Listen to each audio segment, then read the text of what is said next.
Hey there everyone, I wanted to show you what roots look like on a guava tree. So this is an air layer I did, and I'm going to redo this air layer. I'm going to rewrap it up. I had it just in tin foil, and what happened was the tin foil just broke apart. I think either I have to get heavier tin foil or maybe just use plastic. So what I'm going to do is I'm going to get some plastic bags and fill it up with peat moss, and then just rewrap this cut here just to redo it. So normally I wait for a lot more roots in this. It might be okay, but I'm not gonna do that. I'm just gonna rewrap it. But before I rewrap it, what I do like to do is I got some aloe vera here, and I just like to go around it and just like that, and just see if I can get it, and just kind of soak it up, let it soak up in aloe vera, and then I go and wrap the whole thing up. And this encourages it to root better, because aloe vera is a natural root hormone. So I'm just gonna do that, and then I'm just gonna wrap it up. Alright y'all, so stick around and I will cut this Jujubee air layer, and I'll show you what I do with these air layers when I cut them off the branch. You see this one's got some nice roots down here. So just so you know, this is the peat moss that I use, and it looks like this. Nice and fine, coarse, brown. I don't use that sphagnum peat moss, because, you know, that's too expensive. I'd rather just use this. This works just great. And you can pick this up at Home Depot or Lowe's. This bag I got at a nursery supply store down in Homestead. So I got this big bag for about 35 bucks, I believe. I think you can get a big fat bag at Lowe's or Home Depot for about 17 or 20 bucks now. I remember they used to only be 12 bucks, but I think they've gone up since. So what I'm doing is I'm just breaking it up.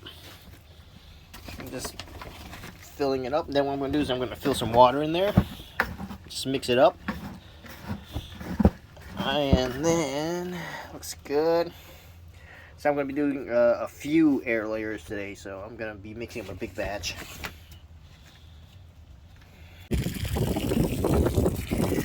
Alright, so now we're going to go ahead and just fill it up with water.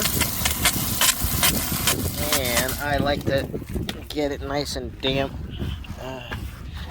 So this can be a little challenging because peat moss comes very dry, and then it takes a little bit to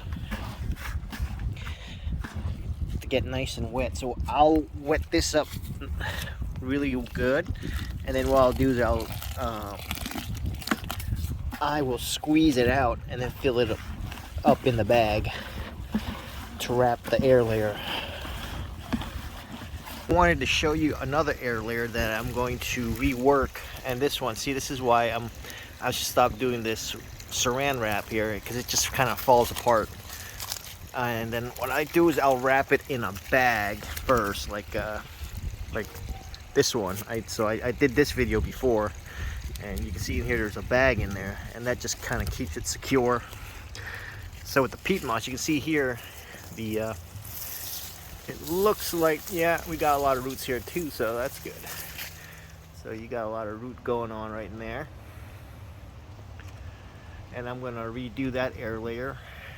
Actually, I am not going to redo this air layer, because if you see here, it looks like it's growing back, and eventually what's gonna happen is it's gonna reconnect to this branch, and then it's gonna start pushing out the roots. So what I'm going to do is I'm going to go ahead and cut this, and then I'll show you what I do with air layers after I cut them off the branch. Alright, so let's go ahead and make this cut. I'm just going to cut it right below that bark there. And here we go. So this is what it looks like here. So, and we got the root down here. Now this might be not enough root to support all this leaf, so I'm gonna be cutting the leaf, some of the leaves off. Let's go ahead and put it in a pot. Little pot here, nothing too big. What I normally do is after I cut this, I'll let it sit in water, but because this doesn't have any soil around it, I'm just gonna go ahead and wrap and put it in the pot. So what I've been doing lately is putting the pot inside a little container that has water in it, and then I will fill it up with just water like this, and then I just keep packing in the soil like that, and then eventually it'll get nice and packed in there, and it pushes out all the air. Alright, so what I did was I went ahead and snipped off some of the leaves and cut the other leaves in half, and that's just to kind of help support the root system, and so that the leaves don't take up all the moisture and dry out the branch. Go ahead and keep it in the shed for 1 or 2 days and just let it recover, and then I'm going to take it outside and keep it in shade. Alright y'all, so back to our original project here, which was to rewrap that air layer. So I have the peat moss. This is just a regular grocery bag, nothing special. I filled the bag up with peat moss, same peat moss that we worked on, and I just put it up and I tied it to the top here. So now what I'm going to do is I'm going to make a cut right in the middle here. So I ripped the bag open and it looks something like this. Now we're just going to go wrap it around that air layer, and we have it here, and we're just going to wrap it around the roots here like that, and then we're just going to get some tape. I use electrical tape and just tape it up. Also, what you want to do is kind of squeeze water out. Squeeze as much as you can, don't squeeze too much out.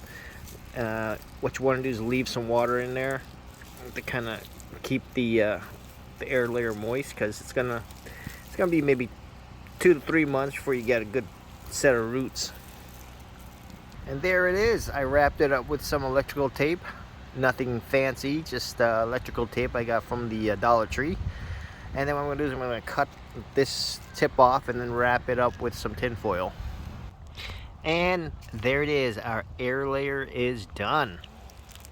So let's go ahead and get that jujubee cut. So this is the jujubee tree here with our air layer, and I got my big pruner. Now I won't be able to record myself cutting this thing. I'll need 2 hands with this pruner, but we're gonna cut this branch, and I'll show you what I do with air layers after I cut them off. So this is a pretty decent sized branch, and see there's some nice roots growing on both sides. And this is the peat moss that we use. You can see it here. So it's starting to kind of get too dry. So what we're going to do is we're going to go ahead and cut it off. Here it is. I removed that bag, and you can see the nice roots building up. And this is the callus that kind of builds up around the jujubee tree that I notice when I do my air layers. And it's looking good. So we got a nice set of roots here, and I think this should work well. So I'm just going to go ahead and put this in a bucket full of water and let it soak up. And here's our bucket of water, and I'm just going to go ahead and just put that in there slowly so it doesn't kind of break everything. And then I'm just going to let it sit in there, let it soak up all that water. And I'll probably leave it in there for maybe about an hour or 2, and let it soak up all the water. You can see there's some bubbles popping out, so that's just air filling up into the peat moss. There's the jujubee, and I have it in a pot. It's been sitting there for, I don't know, about 3-4 hours now. It's looks good, looks nice and soaked up. So I'm gonna go ahead and put it in our little basket here. Look at those beautiful roots there. So I'm just gonna put it right here in this little 3-gallon basket, and then I'm just gonna cover it up with soil. right around the root, and that's it. I'll call it a day. Then I'm going to put this one inside some shade and let it sit, and hopefully it'll grow more roots, and then the leaves will start to shoot out. And I'll keep you guys posted on that. Make sure you subscribe.